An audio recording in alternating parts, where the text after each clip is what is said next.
nombre es Lorena del Pilar Rondón, del módulo de Semántica y Semiología, y en este video vamos a tratar el tema del signo y sus componentes.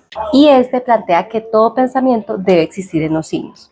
Entonces, según esta teoría, conocemos la realidad como un proceso triádico.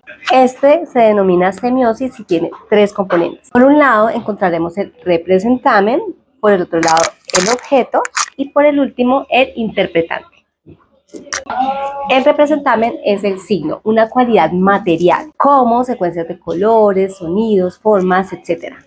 El objeto es el elemento de la realidad al que hace referencia el signo.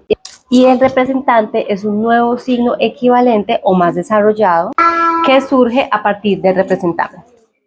Así tenemos que, por ejemplo, una cruz verde representamen está en lugar de otra cosa. En este caso, su objeto, y ya nos referimos a una farmacia. A su vez, este objeto, la cruz verde, despierta en la mente de alguien un nuevo signo, que sería el interpretante o la palabra farmacia. Y para Peirce, como un interpretante también es un representamen, entonces este proceso puede realizarse en cadena. Muchas veces, por eso habla del concepto de semiosis infinita. En ese sentido, también podríamos analizar la relación que hay entre el signo y el objeto. Y la podemos ver en tres niveles: ícono, índice y símbolo. Así, el ícono es un símbolo que se asemeja a su objeto. El índice es un signo que entabla con su objeto una relación existencial. Y el símbolo es un signo que se refiere a su objeto por convención, ley o hábito. Así como, por ejemplo, tenemos un mapa, sería el signo. Este mapa va a representar a la forma de los países, que sería el objeto. Y es allí cuando guarda una similitud con su objeto por la forma. Y así proseguimos con el índice. Un ejemplo de índice sería una nube negra, que significa que va a llover. Y entonces allí podemos decir que guarda relación con el objeto.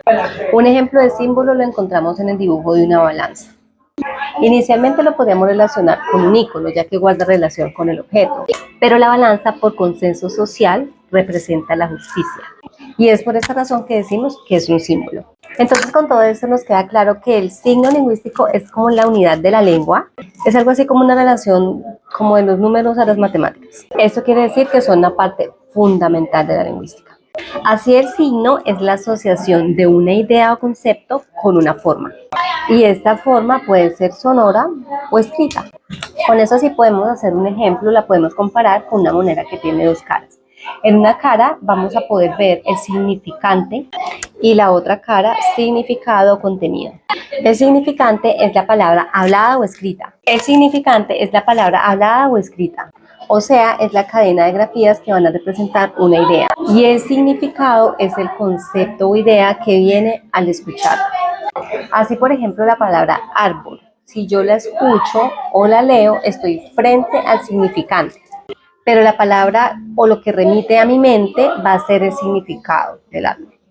Teniendo este ejemplo, podemos pasar a las características. Existen 5 características: lineal, arbitrario, convencional, mutable, inmutable y articulado.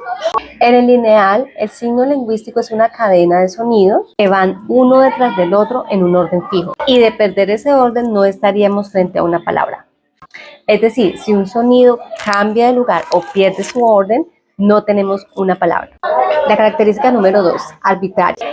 No hay una razón para unir un significante con un significado en concreto. Es así que, por ejemplo, el hecho de que llamemos gato a un animal no tiene una razón. Esta característica la podemos observar si llamamos o nombramos el mismo objeto en diferentes lenguas. Por ejemplo, gato, español; cat, inglés; neko, chino, el mismo.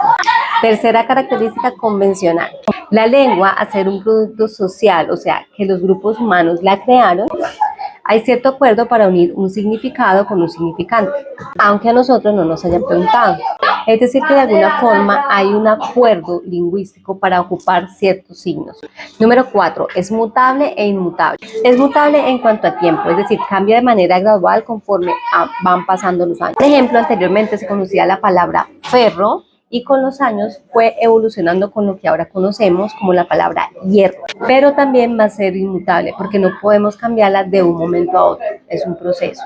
Por ejemplo, si tenemos la palabra silla y queremos cambiarla por la palabra reloj, es algo que no se puede hacer de momento. Entonces va a ser mutable a través del tiempo, pero inmutable en tiempos cortos. Y la quinta característica es articulado. El signo lingüístico es articulado porque puede descomponerse en elementos más pequeños.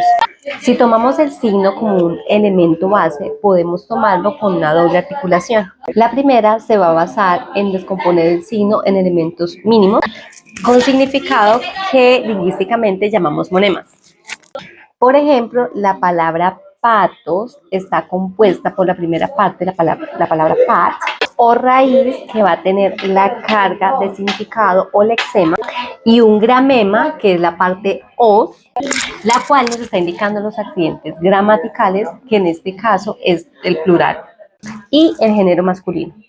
La segunda articulación se basa en descomponer el signo en elementos mínimos sin significado, es decir, por cada uno de los sonidos que conforman la palabra. A esto lingüísticamente lo llamamos fonemas. Cabe aclarar que si cambiamos un sonido del signo puede alterar el significado entero. Es así como, por ejemplo, con el ejemplo de patos, si cambiamos la P por una G, no tendríamos la palabra patos, sino gatos, con lo cual cambia completamente su significado. Así es como resumimos la información más importante del signo, sus componentes, características y significado. Mil gracias.